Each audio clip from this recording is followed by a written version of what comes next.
Moni sanoo, että odottaa motivaatioa. Sä lähdet niinku odottamaan sitä tunnetta, että nyt mä lähden tekemään asioita, mutta mun mielestä se on väärin.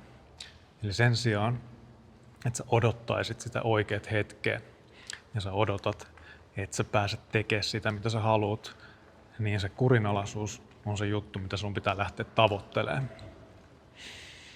Esimerkkinä, silloin kun sulla on fiilistä ja haluaa tehdä töitä, niin silloin se on helppoa.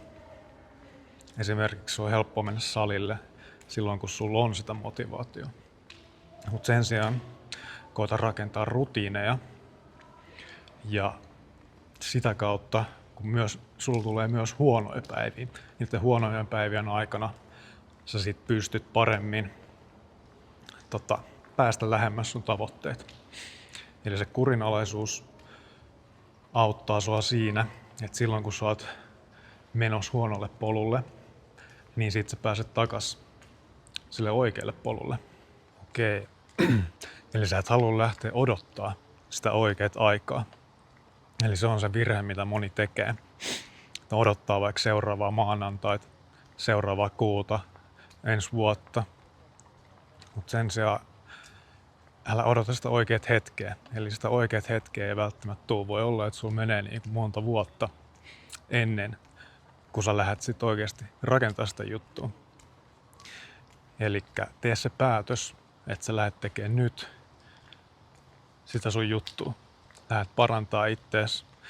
Tee esimerkiksi joka päivä yksi pieni juttu. Luet vaikka 1 sivun kirjaa. Teet parempaa ruokaa, terveellisempää ruokaa. Teet 1 treenin. Käyt kävelee 20 minuuttia. Niin se tulee viemään sua lähemmäs sun tavoitetta ja antaa sitä kurinalaisuutta ja sitä rutiinia. Ja tässä mulla tuli mieleen omassa elämässä, milloin mulla on ollut motivaatiota ja kurinalaisuutta. Eli silloin kun mä olin koripalloilija, niin mä halusin oppia donkkaamaan. Ja motivaatio sille oli helppo, koska takamiehenä ja lyhkäisenä pelaajana, 175-senttisenä, niin se on tosi harvinaista. Eli pelkästään toi, että jos mä opin tekemään sen ja mä saan tarpeeksi fyysisen pompun, niin se on harvinaista. Eli siinä oli se motivaatiopuoli. Ja mä tiesin, että jos se tulee tapahtumaan, niin silloin kans mun elämä tulee muuttua. Mä saan niinku arvostusta sitä kautta. Okei. No, mitä se vaati sitten multa? Se vaati aika paljon. Ensinnäkin se, että vuodessa niin sitä pomppua voi kasvattaa ehkä noin muutaman sentin. Alussa ehkä tulee enempi, mutta sitten myöhemmin niin sitten tulee vaikeampaa ja vaikeampaa. Ja koko ajan tulee niinku hankalammaksi. Eli se projekti tulee kestää. Ja siinä, että se kestää monta vuotta, mä sanoisin, että mä ainakin yli 5 vuotta treenasin sitä. Ja lopulta se toi kans tuloksia, koska mä onnistuin donkkaa. Joskus 19-vuotiaan tai ehkä 18-vuotiaan mä tein se ekaa kertaa. Mut siinä se kurinalaisuus tuotti tulosta. Eli mulla oli selkeä plääni, mulla oli motivaatio. Ja mä lähdin hakemaan sitä, mitä mä haluan. Ja tässä mä haluan, että sä kerrot kans, mitkä sun elämässä, missä sä oot ollut kurinalainen ja missä se on sua auttanut. Laita kommenttiin. Okei. No mitäs sitten, kun tulee vastoinkäymisiä, tulee hankaluuksia, tulee pettymyksiä, voi tulla ero, voi tulla potkut töistä, voi tulla loukkaantuminen, ihan mitä tahansa, ihan mitä se universumi tuo sulle. Niin miten sä pääset siitä takaisin omalle polulle, sille oikealle polulle? No itse esimerkkinä mulla oli tässä umpisole-leikkaus ja siitä sitten palautuminen arkeen. Niin kaikilla se on oma prosessi, mutta mulla se oli se, että alkuun lepoa, sitten kuntoutusta ja sitten takas arkeen. Eli takas sille oikealle polulle.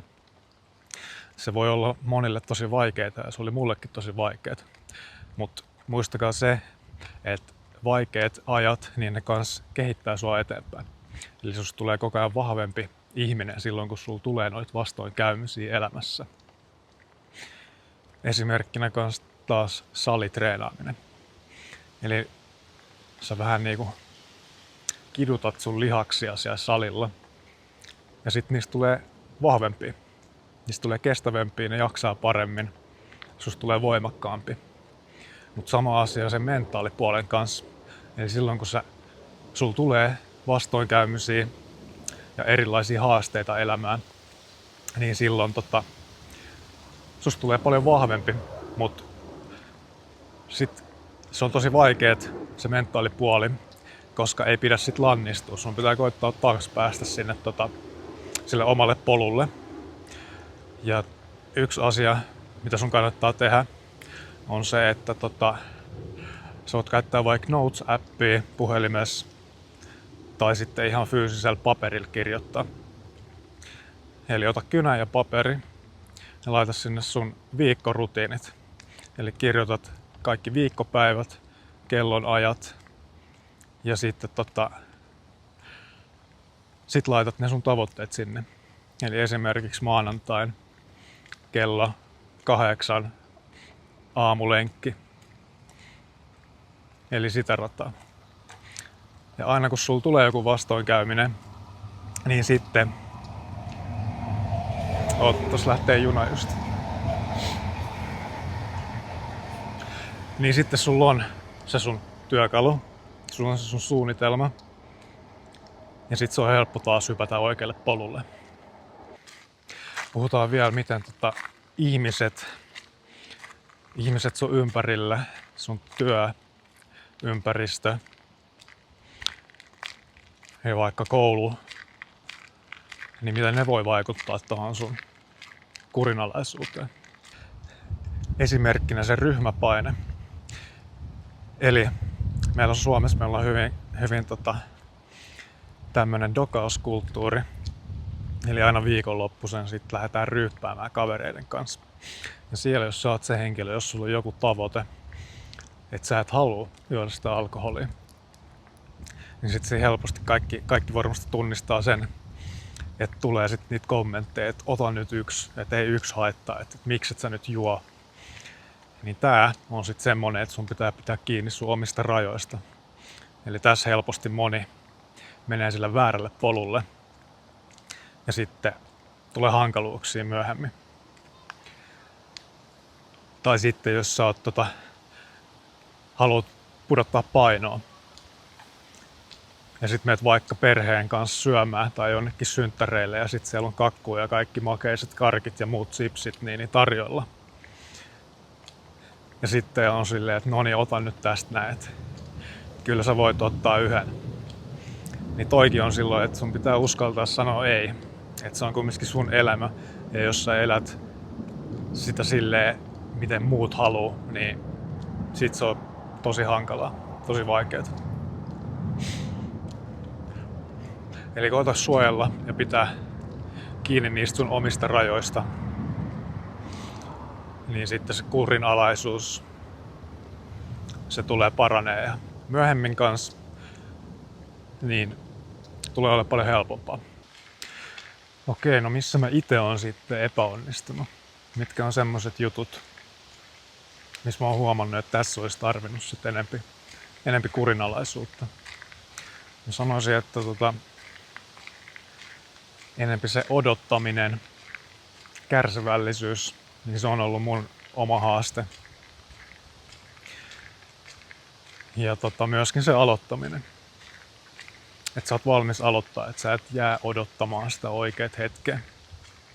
Nämä on semmosia asioita, missä mulla on itse ollut haasteita. Okei, tää video alkaa olemaan loppupuolella. Ja nyt tee yksi askel, mikä vie sua eteenpäin. Sun tavoitetta. Eli koita saada se kurinalaisuus kuriin. Se alkaa sille, että sä aloitat tekemään. Se voi olla vaikka työpuhelu, uusi työhaku, salille meno tai jotain muuta sellaista. Jes, nähdään seuraavan videon parissa.